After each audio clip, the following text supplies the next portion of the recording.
Hi നമസ്കാരം. എന്തൊക്കെയുണ്ട് എല്ലാവർക്കും വിശേഷം? സുഖമെന്ന് വിശ്വസിക്കുന്നത്. അതുപോലെ എനിക്ക് സുഖമാണ്. ഞാനിന്ന് നിങ്ങളോട് സംസാരിക്കാൻ വന്ന ടോപ്പിക് എന്ന് വെച്ചാൽ, നമ്മളെല്ലാവരും വിചാരിക്കും നമുക്കൊരു 35 അല്ലെങ്കിൽ ഒരു 35, മിക്ക ആൾക്കാരും അങ്ങനെ ചിന്തിക്കുന്നത് 35 കഴിയുമ്പോഴത്തേക്ക് നമ്മൾക്ക് ഒരു തിരിച്ചറിവ് ഉണ്ടാവുമെന്ന്. ഞാൻ ഞാൻ എൻ്റെ ഒരു എക്സ്പീരിയൻസിൽ പറയുകയാണെങ്കിൽ, എനിക്കൊരു 40 കഴിഞ്ഞതിന് ശേഷമാണ് എൻ്റെ ലൈഫിൽ തിരിച്ചറിവ് എനിക്ക് വന്നു തുടങ്ങിയത്. കാരണം നമ്മൾ അതുവരെയുള്ള ചെയ്ത കാര്യങ്ങളും ഇല്ലെങ്കിൽ നമുക്ക് പറ്റിയ ഓരോ ഇമോഷണൽ രീതിയിൽ നമുക്ക് പറ്റിയ ഓരോ അബദ്ധങ്ങളും എല്ലാം നമ്മൾ ചിന്തിക്കും.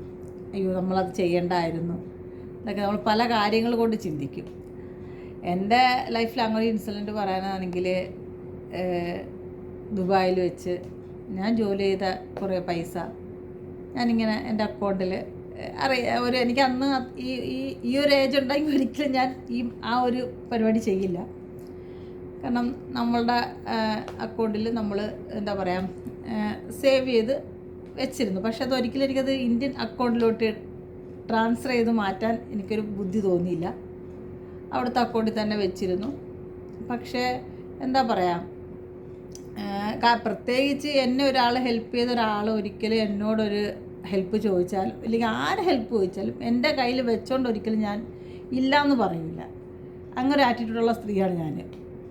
കാരണം അതെനിക്ക് ഭയങ്കര ബുദ്ധിമുട്ടാണ്. ഇപ്പോഴായാലും അപ്പോഴായിരുന്നെങ്കിലും അത് ഭയങ്കര ബുദ്ധിമുട്ട് തന്നെയായിരുന്നു. അന്നേരം ഞാൻ ഒരാളെ എൻ്റെ കയ്യിലിരുന്ന കുറച്ച് പൈസ ഹെൽപ്പ് ചെയ്തു. അത് നിങ്ങൾ വിചാരിക്കും കുറച്ച് രൂപയായിരിക്കുമെന്ന്. പക്ഷെ അങ്ങനെയല്ല. അത്യാവശ്യം വലിയൊരു എമൗണ്ട് എത്രയാണെന്ന് ഞാൻ ഇപ്പോൾ പറയുന്നില്ല. അവരെ ഹെൽപ്പ് ചെയ്തു. എന്നിട്ട് ഞാൻ നാട്ടിൽ കുറച്ച് വസ്തുവൊക്കെ വസ്തുവും കുറച്ച് സ്ഥലം കൂടെ മേടിക്കാൻ വേണ്ടിയിട്ടെല്ലാം അഡ്വാൻസൊക്കെ കൊടുത്തിട്ടിരുന്നതായിരുന്നു. പക്ഷേ പിന്നെ എനിക്ക് ആ അഡ്വാൻസ് തിരിച്ച് മേടിക്കേണ്ട വന്നു ലൈഫിൽ. എനിക്ക് അവിടുന്ന് തുടങ്ങിയാണ് എൻ്റെ ലൈഫിൻ്റെ ഓരോ പ്രശ്നങ്ങൾ അവിടുന്ന് ആരംഭിക്കാൻ തുടങ്ങിയതാണ് ജീവിതത്തിൽ. അതിനെ തുടർന്നാണ് ഓരോ പ്രശ്നങ്ങൾ എൻ്റെ ജീവിതത്തിൽ വന്നത്. നമ്മൾ എപ്പോഴും ദൈവങ്ങളോട് പരാതി പറയും. നിങ്ങൾ കാണുന്നില്ലയോ, ഇല്ലെങ്കിൽ ഞാൻ കഷ്ടപ്പെടുന്നത് അറിയുന്നില്ലയോ എന്നൊക്കെ നമ്മൾ എപ്പോഴും ദൈവങ്ങളോട് പരാതി പറയാറുണ്ട്. ശരിക്കും പറഞ്ഞാൽ ദൈവം നമ്മളെ ഓരോരുത്തരെയും ഓരോ രീതിയിൽ നമ്മളെ, ഇല്ലെങ്കിൽ ഈ യൂണിവേഴ്സ് നമ്മളെ ഹെൽപ്പ് ചെയ്യുന്നുണ്ട്. നമ്മൾ അറിയാതെ പോകുന്നതാണ്. എനിക്കും അങ്ങനെ പറ്റിയൊരു അബദ്ധമാണ്. ഞാൻ ഒരിക്കലും ദൈവത്തിനോട് ഇങ്ങനൊരു പരാതി പറയാറില്ല. കാരണം ദൈവം എന്നെ ഹെൽപ്പ് ചെയ്തതാണ്. അത് എൻ്റെ ബുദ്ധിമോശം എന്ന് തന്നെ പറയാം. നമ്മളത് വേറൊരു ആവശ്യത്തിന് ഒരാളെ ഹെൽപ്പ് ചെയ്തു. അവസാനം അതെനിക്ക് ഇന്നതുണ്ടായിരുന്നെങ്കിൽ, ഇല്ലെങ്കിൽ എനിക്ക് ആ ഒരു കാര്യങ്ങളുണ്ടായിരുന്നെങ്കിൽ ഇന്ന് ഞാൻ ഇത്രയും പ്രശ്നങ്ങളോ ഒന്നും അനുഭവിക്കേണ്ട വരില്ലായിരുന്നു. കാരണം എല്ലാം അവിടം വെച്ച് ഉണ്ടായ പ്രശ്നങ്ങളാണ് എൻ്റെ ലൈഫിൽ ഇങ്ങനെ തുടർന്ന് ഓരോന്ന് വന്നുകൊണ്ടിരിക്കുന്നതും ജീവിതത്തിൽ അനുഭവിച്ചുകൊണ്ടിരിക്കുന്നതും. കാരണം ആ പൈസ ഞാൻ എടുക്കുന്ന സമയത്ത് ഓരോ വ്യക്തികളും, കാരണം എൻ്റെ അമ്മയായാലും എൻ്റെ അപ്പയായാലും എൻ്റെ സിസ്റ്റർ ആയാലും എല്ലാവരും പറഞ്ഞു അതിങ്ങനെ എടുക്കരുതായിരുന്നു, മോള് ചെയ്ത വലിയൊരു മണ്ടത്തര. പക്ഷെ ഞാൻ അന്നും മനുഷ്യത്വത്തിനാണ് മുൻതൂക്കം കൊടുത്തത്. കാരണം മനുഷ്യർ ഇന്നില്ലെങ്കിൽ നമുക്ക് നാളെ ദൈവം വേറെ പൈസ തരും എന്ന് ഞാൻ വിശ്വസിച്ചു.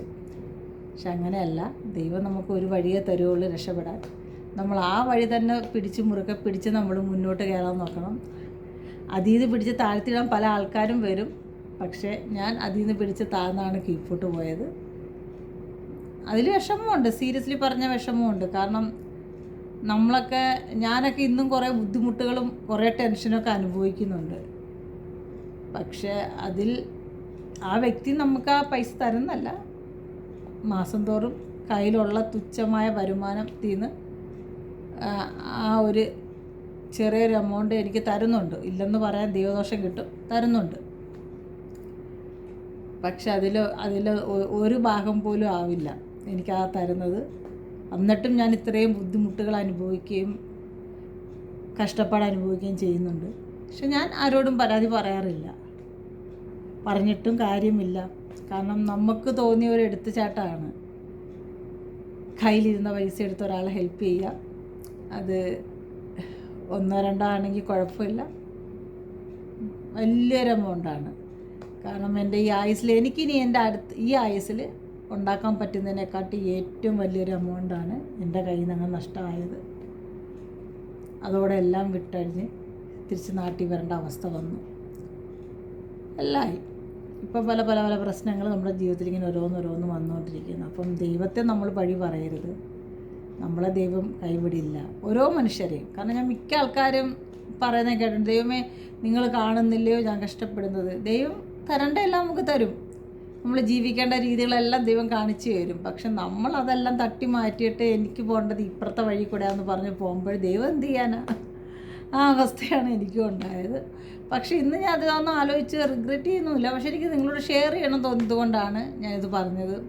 അല്ലാതെ ആരും വിഷമപ്പെടുത്താൻ വേണ്ടിയിട്ടൊന്നുമല്ല. കാരണം നമുക്കിങ്ങനെ ഓരോരോ കാര്യങ്ങൾ എൻ്റെ ജീവിതത്തിൽ പറ്റിയിട്ടുണ്ട്, അതുകൊണ്ട് പറഞ്ഞതാണ്. ജീവിതത്തിൻ്റെ പകുതി ഭാഗവും അന്യനാട്ടിൽ കിടന്ന് കഷ്ടപ്പെട്ടതാണ്.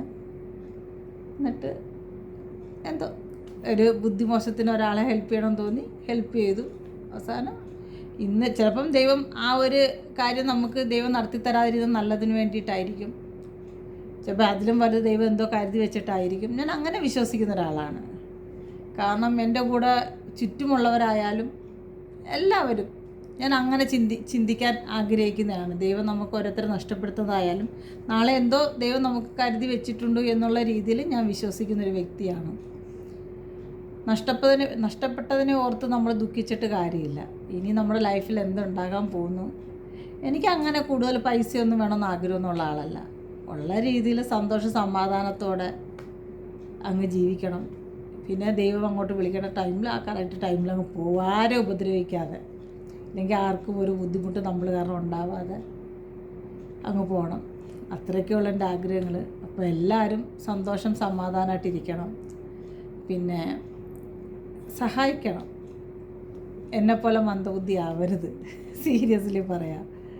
കാരണം ഞാൻ അന്ന് എന്താ പറയുക, അന്നത്തെ ഒരു ദിവസത്തെ ഒരാളെ ഹെൽപ്പ് ചെയ്യണമെന്ന് മാത്രമേ ചിന്തിച്ചുള്ളൂ. പിറ്റേ ദിവസം എങ്ങനെ ആകുമെന്ന് ഞാൻ ചിന്തിച്ചില്ല. അതാണ് എനിക്ക് പറ്റിയ ഏറ്റവും വലിയ തെറ്റ്. കാരണം ഞാൻ പിറ്റേ ദിവസവും ചിന്തിക്കണമായിരുന്നു. പക്ഷെ ഇന്ന് ഞാൻ അങ്ങനെയല്ല. ഇന്ന് ഞാൻ ജീവിക്കുന്നെങ്കിലും നാളെ ഞാൻ എഴുന്നേൽക്കുമോ, ഇല്ലെങ്കിൽ നാളെ ഞാൻ എങ്ങനെ ഇരിക്കും, ഇല്ലെങ്കിൽ നാളെ എങ്ങനെ ജീവിക്കും എന്ന് ഞാൻ ഇന്ന് ചിന്തിക്കും.